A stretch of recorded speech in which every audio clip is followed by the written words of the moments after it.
the latest prototype I've been working on. This is, I've been using, I don't know if any of you cruise around on YouTube with the, looking for some of the stuff that gets a lot of the hits as far as magnet motors, but this is originally designed by James Roney, and using one of his James Roney Stators that he actually names his website and YouTube channel after. I've actually, James, if you're watching this, I've actually made quite a few of these over there. I've got about 7 of them now because I want to hopefully mount the stators right round the wheel. This, of all the things I've made so far, has definitely been the most promising. This, of all the things I've made so far, has definitely been the most promising. I haven't got my placement as good as James does on his. I can see he gets a lot more pull down in towards the stator. But anyway, this is yeah, Baz. It actually accelerates past the stator, which is amazing. Actually accelerates past the stator, which is amazing.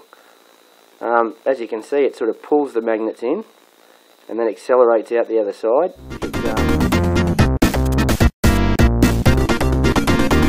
How's it going, everybody?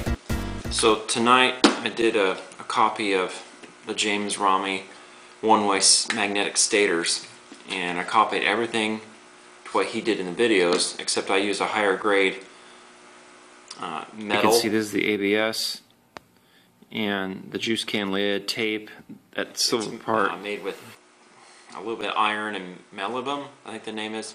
But I ordered it from a magnet company explicitly made for magnetic shielding. These guys do exactly what he showed in his videos. These guys do exactly what he showed in his videos. It's crazy. These were N42 magnets, the ones he ordered, the 1" by 2" by 1/4 inch. And with this type of shielding, the batteries and the plates, there's no magnetic attraction, but yet you flip it around, yeah, definitely magnetic attraction. You hear nothing. It's just amazing because even though there's a little space in there, the same amount of room to burst. A lot of strength there, a lot of strength there, but yet when you put it end to end, there is nothing. I would rate this as a tremendous success on his part of figuring this out. He did. I would rate this as a tremendous success on his part of figuring this out. All in all, I'm really impressed with how this came out. Alright guys, I want to kill 2 birds with 1 stone in 1 video because I don't want to have to make 2 videos. I've gotten a lot of great feedback. It's just wonderful, all the comments, interesting insights, some of the video links that people are posting. Great stuff, really is. I try to do my best to keep up with all of y'all, but I've only got so much time and I'm getting a little bit overrun now, but I'm doing my best to try to respond to everybody's comments. Okay, this is going to be an all-in-depth review, how to and why my stators do what they do. I made one of these videos years ago, but it's very outdated. A lot of people are like asking, you know, why we need something like this. Well, it's on my backup channel, but most people don't know about my backup channel. So I'm going to make another video specifically for this channel rather than copy and paste in the other video over to this channel, which YouTube sometimes will block or just say, we can't put it up again because it's a duplicate. Or it thinks that there's something else going on for copyright issues. Anyway, the first issue is here, a gentleman, I'm not going to mention his name, but he knows who he is. He was talking about Newton's third law of motion, that I don't understand it correctly. I just want to say that the law is very clear. For every action, there's equal and opposite reaction. He says, no, that doesn't apply here. He's talking about mass and when you kick a ball and send an object into motion, all of that stuff. But, you know, every action means every action, doesn't it? Well, anyway, that's the way I interpret it. So what we have here is 2 magnets. They're both in attraction mode.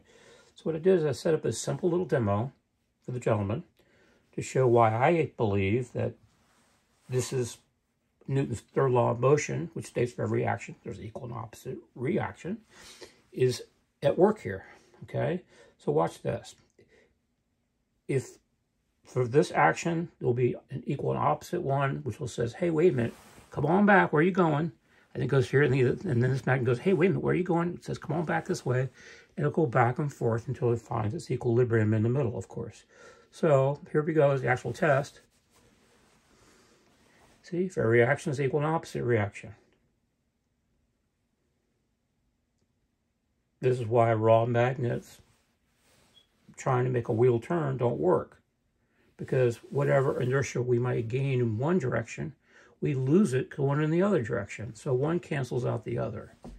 So that's why this basic principle just doesn't work very well or at all for trying to make a wheel turn or create motion. Okay, so that's my argument as far as my interpretation goes about Newton's third law of motion. So, and it'll keep doing this until it finally comes to an absolute stop, until it finds absolute center. Okay, so with that said, that's end of part one. Now let's get on to the actual stage. Oh, you know what? While we're doing this here, we'll try something here. This is kind of a impromptu moment. I don't know how this is going to work out or not. Let's take this, leave this magnet on. Let's take this one off. I don't know if this is going to work out or not. Let me put my stator on here and make sure it's in the right mode.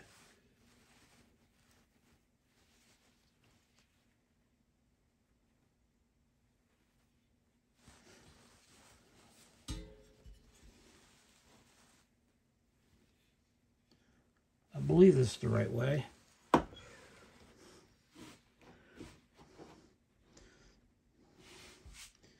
Let's see here. Yeah, there you go. Now, what's happening here is that now I've got it set right. Before, it's going to take off on its own. There we go. A gentleman brought up an interesting point. He said I had to push it in to the stator to get it to work. He's right.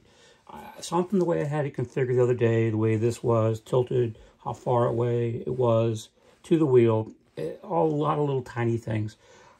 I did that video on the fly. It wasn't very scientific. But here you can see that the law of attraction is very well. Interesting how that's working. Yeah, it's not working well at all because it's not the principle here that I'm trying to work with. Okay. Okay. So, as you notice, the stator sucked this in just fine. These immediate tad bit of motion, maybe just a smidge. It's pulling it in, and boom, and you notice it left faster than what it came in. Just like a car engine, you got to start the damn thing. So that's what I'm doing here. I'm just starting it up. But there's no sticky spot. See, it goes right on through. But watch, when it comes back, it won't go through. See? Okay, so that gets to my point of why my stators, I refer to them as a one direction, one-way stator. It works beautiful in this direction, but it doesn't want to work very well in this direction. Okay? Now, the other thing too, here on the front of this here, this is not shielded very well. It just isn't. Okay? The way this works is because magnet to steel attraction. Okay? You'll notice here on the back, I don't have any attraction here. This screwdriver doesn't want to stick. But it wants to stick a little teeny weeny bit on the front of this because the flux is bleeding through. And that's not good. So, especially the flux up front because that's wrapping around to here. But from about here back, yeah, about from there back, there's almost no flux at all. So I need to improve this area here to cut off some of the flux. So this little teeny weeny bit of sticky spot, which is so negligible, will hopefully just disappear altogether. Okay. So get a little push. You notice it picks up more that way. Now versus the other way, the Murphy's Law, it was going back and forth and finding equilibrium. That is not happening. That's not happening here. So that's my argument. You know, this is very different. And so we have something to look forward to. Now, I'm going to have to, of course, make a bunch of these. I don't have enough magnets. They're coming in now. I already ordered them. I also don't have enough of this. I got this some years ago. Let me give you all the part number on here. Zoom in. There's the part number for it. Okay. I'll have to freeze frame if you need it longer. And it's just, oops, let me zoom out. It's just tin flashing. You can tell by the sound it's very thin. What does this say on here? It doesn't say anything. Anyway, but I only have 4 of these left, and it takes 3 of these to make 1 stator. So I can't make any more stators for right now until I resolve this issue. Okay. I did order, though, some magnetic shielding material, and we'll see how that works out. I don't know. Okay. So this video is about not just how, but why my stators do what they do. Now, let me tell you right up front. People give me a lot of praise, a lot of compliments, but I really have to fess up. What's going on here? This idea to resolve this issue came to me in the flash of a moment. I mean, as quickly as I remembered a lesson in 7th grade science class. That's right. This basic concept comes from 7th grade science. The 7th grade science class, what it was, they had I don't know, I guess a paper clip suspended in the air and then a magnet above it, and it was to a string, and they show when you put a piece of metal in between, the paper clip would suddenly just fall because the metal interfered with the magnetic field, and so there wasn't enough strength to keep the paper clip up into the air. I'm going, okay. Well, why don't we just apply it to here? But I did things a little differently. So I basically took this to a whole new level. And that's all I've done. Now, there's nothing crazy going on here. There's no fakery. I get a lot of people think I'm faking all of this. Go build this yourself and you'll find out it's very real. Okay? So what we have here, why this works. Why? Why does this work? Okay? As you all might know, or maybe you just never thought about it much, magnet to magnet attraction. Let me get something here for an example.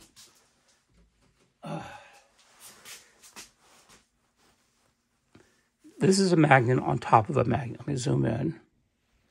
Okay, this is a magnet on top of a magnet. Okay, let me separate these. Give me a moment here. Okay. Now,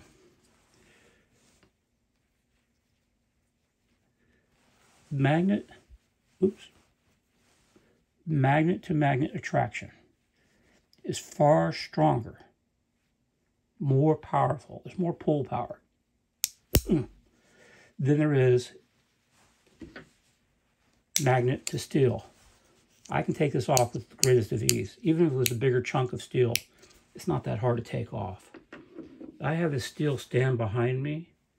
I'm not going to turn the camera around for reasons I don't want to get into.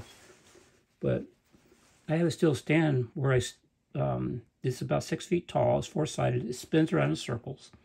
And it's where I stick all these magnets. Yeah. Okay. We'll splice this footage in. See, it's metal. All my magnets stick to it, all the way down. And then on the other side, on the different sides here. But this is steel. And yet I can take, it takes some doing, but I gotta pull. Okay. But if this was a magnet on a magnet, I would never be able to pull that off. That would be impossible for me to do. You have to have a way to organize these many magnets. And I have a lot. I have hundreds of magnets. Okay, so the whole premise is that magnet to magnet attraction is far greater in force than magnet to steel attraction, or the attraction of a magnet to steel. Okay, so these differences in pull force was the premise and idea behind my stator. So, okay, so let me zoom this back now. All right, so what we have here is, like I said, I canceled out the magnetic field. Okay, there's a little bit going on up here. Actually, not much at all right there. Huh. I thought there was more there than I thought. But as I get close to the front, there is. But this is the repulsion side. Okay, so, wow. Okay, I still think I need to improve this, especially up here. Okay, so what we have here, we have magnet to steel attraction.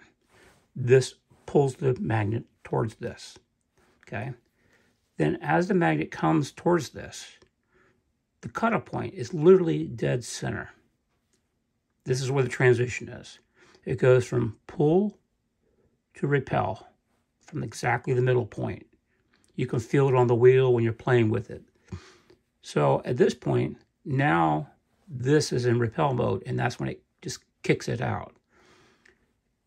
The earlier demonstration showing you how the equilibrium of unshielded magnet made it just rock back and forth, which gets back to my argument about Newton's third law of motion. So that's why this works.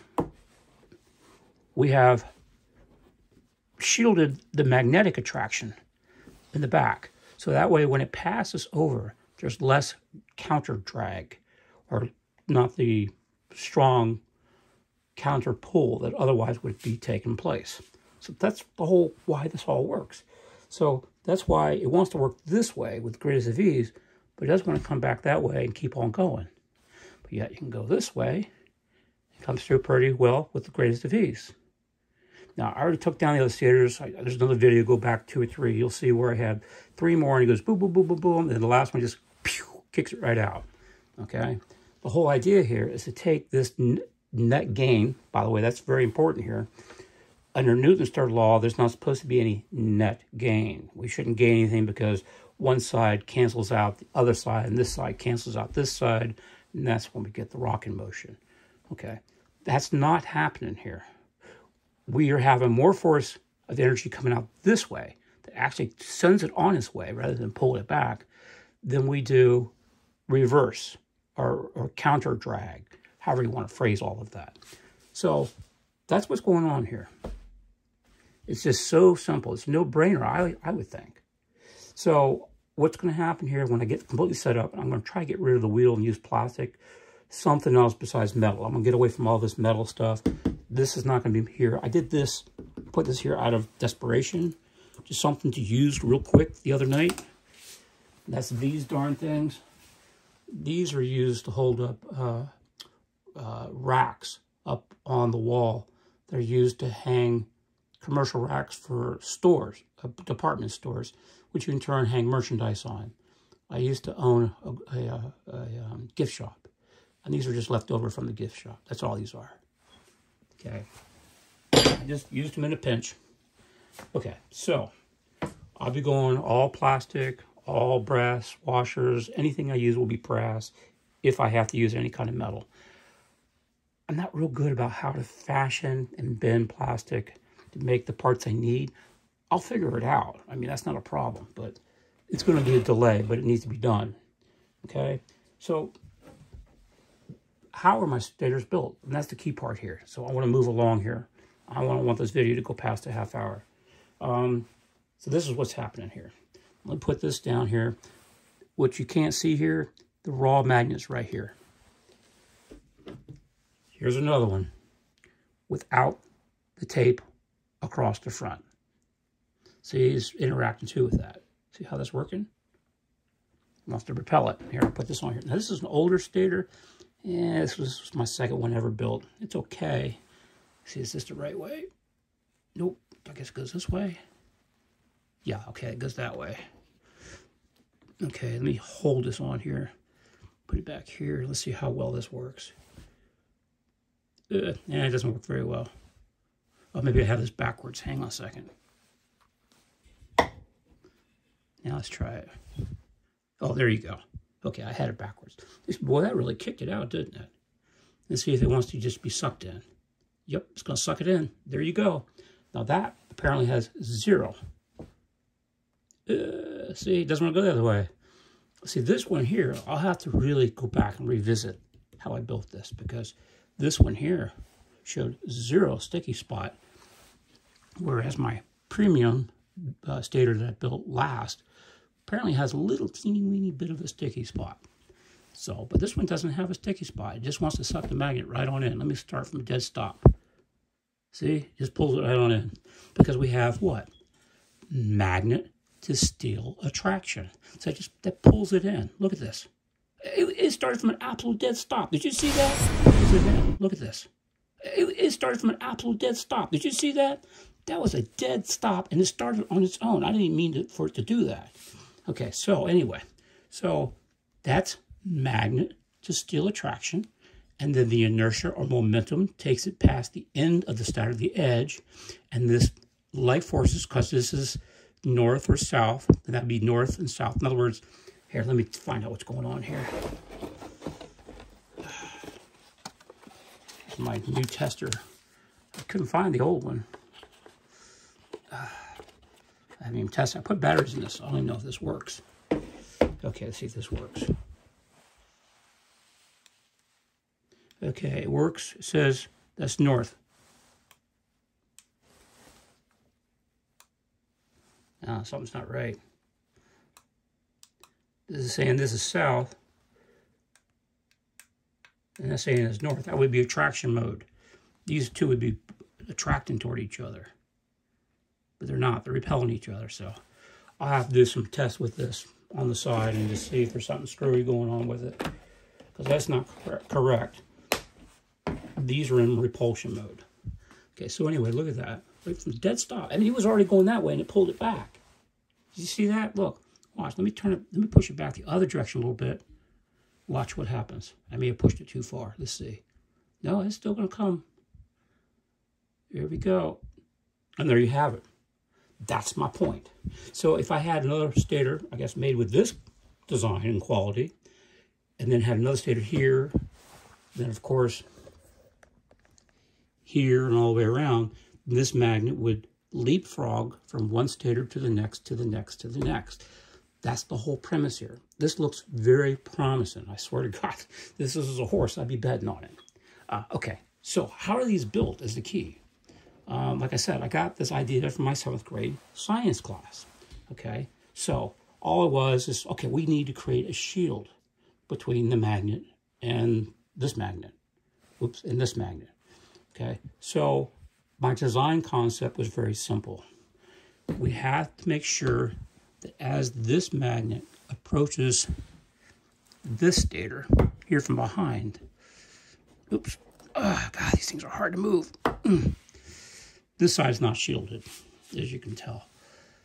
That this field of attraction is seeing this, but it's not seeing the field of attraction of the magnet that's inside of here. It's only seeing the attraction of the steel. And that was my thinking years ago. So this way, this other force would be greater because it's what? Raw magnet to raw magnet. In this case, instead of attraction mode, it's repulsion mode. So let's just set this here for a moment more. Wait a minute, hang on a second. What was it doing here? I guess it's got to be close enough to start. No, it doesn't want to start. There we go. Okay, so how are these made? It's made simple. You build a box like this, and you want to make sure when you build it that, if you can see, I have cut this in such a way that I'll create a video where you actually watch me build one of these. But I've done it so the metal overlaps. So this overlaps. So the metal here overlaps a little bit, and the metal here overlaps a little bit. Okay, and the same way on the bottom. So the metal's all the way around. There's no area in here, this box, where it can be compromised and leakage could take place. Okay, so then the thing was, I found one box didn't work. This was the first stator I ever made. Yeah, it works. I mean, if I put a magnet in here, it doesn't do a bad job, but it has still a lot of flux leaking through on the backside of this. So we have magnet to magnet attraction, which is bad. That's not what we want. Okay, so anyway, so what I did at that point, I then realized I needed another layer. So I created this box and put a box inside of a box. And one of the things here, you've got to remember this part. If you don't remember this part, any stator you build will not work. You've got to take, I'm just using these spacers that came with the magnets when I bought them. They're 1/4 inch. They're perfect for the space and distance. You take the spacers and you put them in here, one on each side, one here. And what you didn't see, that I didn't do yet, you actually have to do this. There's another part you have to remember, or the stator will not work. There's metal down there. You have to put another 1/4 inch spacer there. See? You don't want this metal here. You want a 1/4 inch spacing all the way around. There's 5 sides. The 6th side is open. Okay? So then you put your box inside of the box. Okay? And then you put your spacers, whatever you want to use for spacing, but 1/4 inch. Where do all those spacers go? Huh. Hang tight here. Got more of them here. Gosh.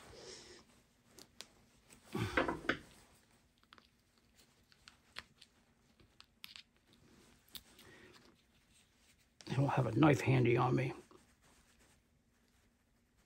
Good Lord.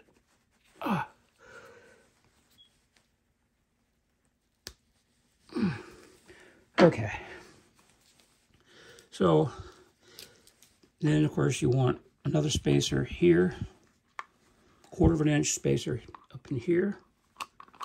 Get this up in there. Okay. So we got a 1/4 inch this way, and on the bottom. And then, guess what?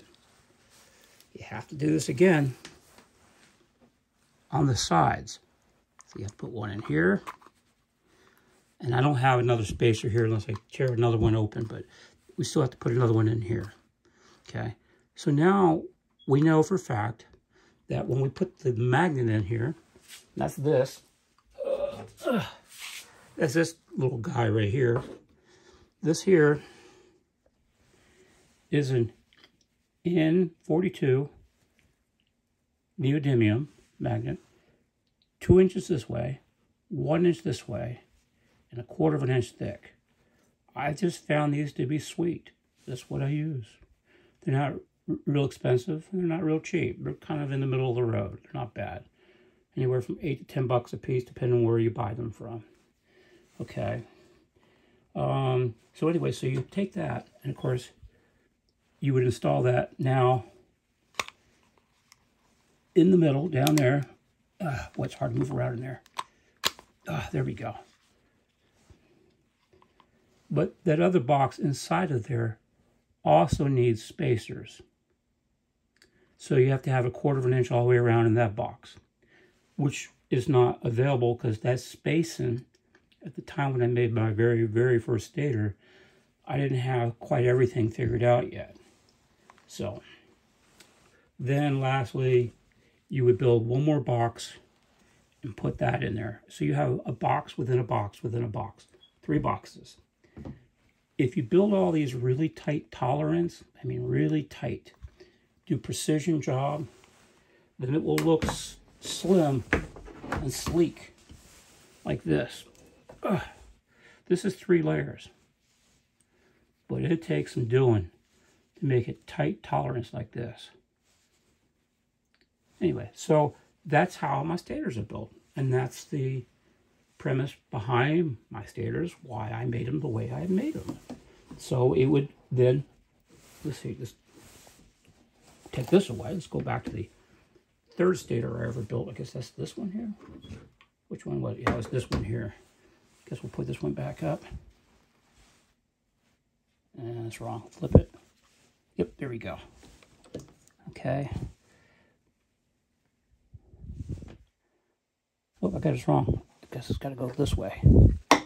There we go. Okay. Whoop, there you go. So, you get it. That basically says everything. Voila. Okay. So, that's basically... Oh, couldn't even see it, could you? Because I had it on Zoom. I'm so sorry. What I'll do is I'll edit that out, or maybe I'll leave it in, whatever. Okay, let's try that again. The whole premise, again, like I said, is why I built things the way I built it. And so, as you can see from here, it's in attraction mode. If I take my finger off, it's going to just suck it in. Sucking is the wrong word, but it's a good word that I can use that everybody can relate to. So watch this. And then it just goes right on out. So that means there's no sticky spot on this particular build. But my premium build, apparently there's a little teeny weeny bit of a sticky spot on this. I'll have to investigate. But this one here has 0. Look, it's coming. Keep watching, it's coming. Nope, it stopped. Oh, no, it's still coming. Here it is. Boom. Keep watching, it's coming. Nope, it stopped. Oh, no, it's still coming. Here it is. Boom. Stop. Oh, no, it's still coming. Here it is. Boom. That's the magic. That's why my stators do what they do, and that's why this is so important, the way they're built. Alrighty, I guess that's it. I can't think of everything else I need to include in here. Each time I make one of these videos, I forget things. So hopefully this time I've addressed everybody's concerns, answered their questions, and I guess that's it. Thank you all for watching. And I really kindly appreciate your all support and the comments you're all making. I think we have a future here. I really do. I'll do away with all the metal. We'll go all plastic. And if I have to use any metal at all, it'll be brass. But I don't really want to use brass because I'm afraid brass, like aluminum, sets up eddy currents. Oh, and by the way, aluminum does not act as a shield. And here's how I know this to be fact. Here's a big block of aluminum. This is aluminum. Here. And here's a magnet. Okay? It's really cool. I can feel the eddy currents. It wants to drag, but it won't stay there. It'll just fall off, you see. But if I put, let's say, a screwdriver underneath of here, and then come over, I mean, this is thick. Look how thick that is. Okay? Take this magnet, we're gonna come down here and watch. See? Picks up the screwdriver just fine. So, a lot of people say aluminum works as shielding. It does not. All right, that's it. That's all the news is fit to print here at Will Be Gone. Again, thank you, everybody. Take care.